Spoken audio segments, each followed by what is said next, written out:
One of the things that I've had to learn as a musician, a teacher, and even just as a person is how to take criticism and how not to.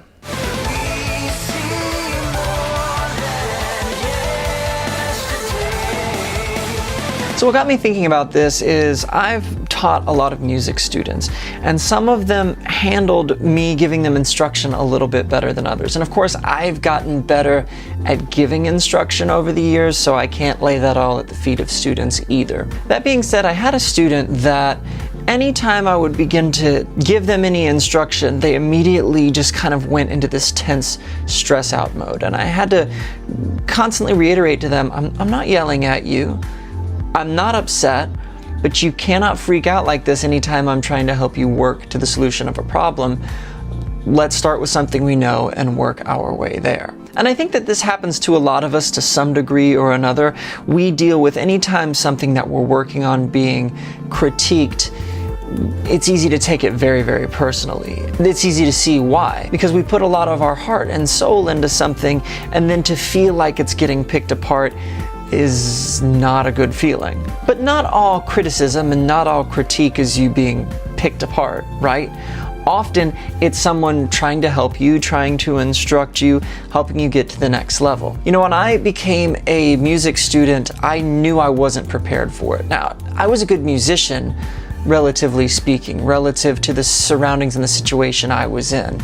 But I went from being kind of a cool guy who played rock music and was in the jazz band at high school to then going to a private school full of people who had been prepping to play high-level jazz and classical music. And I hadn't been prepping for any of that stuff because I had no intention of going to college. And so I remember really dealing with this, well, let's call a spade, dealing with this fear that as I had to learn and assimilate all these different things about classical music, about the way traditional jazz players wanted to play. My instrument in college was the saxophone, that it was going to rob me of my me-ness, that it was going to rob me of all of the style and the flair and the things that made me me. What I had to learn over time is that that wasn't true.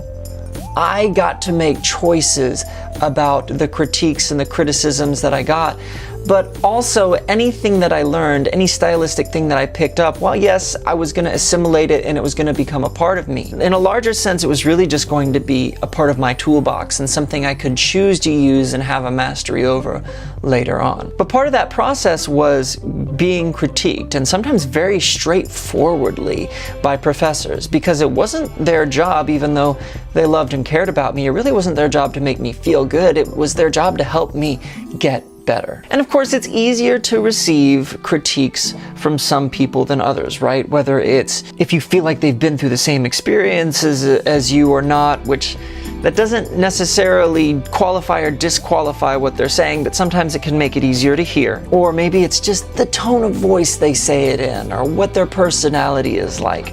And so there's two sides to this coin. The side of the coin that is teacher-facing is that, you know, as teachers, we have to figure out what works for our students and how to connect with them. And we have to try our best to be as understanding as we can. The flip side is that as students, sometimes we really just got to grow thicker skin, and we've got to toughen up, and we've got to say, look, I'm here to get better. I'm trying to improve at whatever the thing may be, and I'm going to choose to not get offended. Every time something is said to me, I'm going to choose to not take it overly personally or stress out about it. Not always easy to do, but it is a skill that we have to practice. So when it comes to handling criticism or critiques, there's some things that we can do. I think one of those things is consider the source.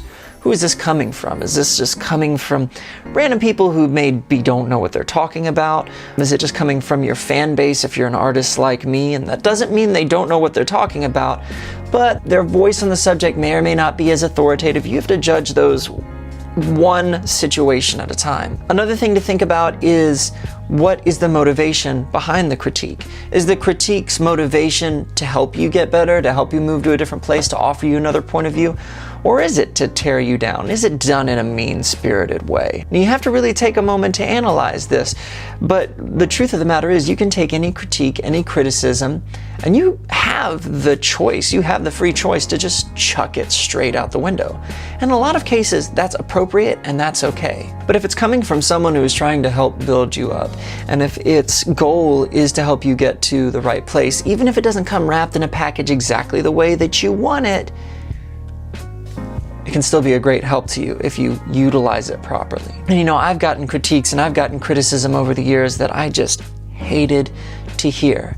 And oftentimes it was because I put everything I had into something, did the absolute best that I could, and for a long time in my life, that had been enough, right? I got good grades, and I did my homework, and I got rewarded for those things. And then I got to a certain place with certain skills in my life where even after giving it my all, putting a bunch of time and effort into it, there was still somebody who could find something that wasn't totally right about it, that I had missed, and I hated that. But ultimately, like after I got past that initial shock, it helped me get better, or it helped me to realize that maybe the thing I was trying so hard to do was something I needed to hand to someone else because they would do it better. Maybe I needed to just pay somebody else to do something or delegate that job and not be so prideful as to think that I had to do everything myself either. So bottom line, a lot of the times the criticism that we get, we can just chuck it out the window. If it's not relevant, okay, get rid of it.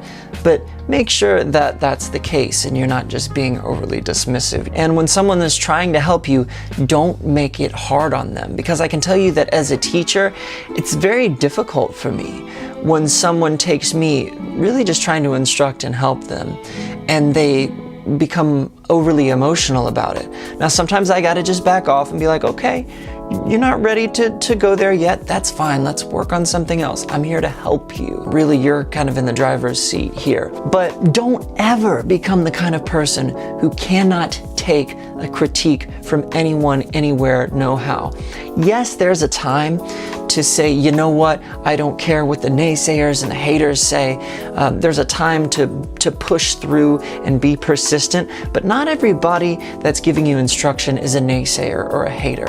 And to weaponize your emotions like that makes it extremely difficult for anybody who's trying to help you as well. So check the source, check the motivation, and check your own heart as well. That was just something I've been thinking about lately, and I thought it would make an interesting video. If you got something out of that, you know what to do. The same thing everybody always says at the end of every single video.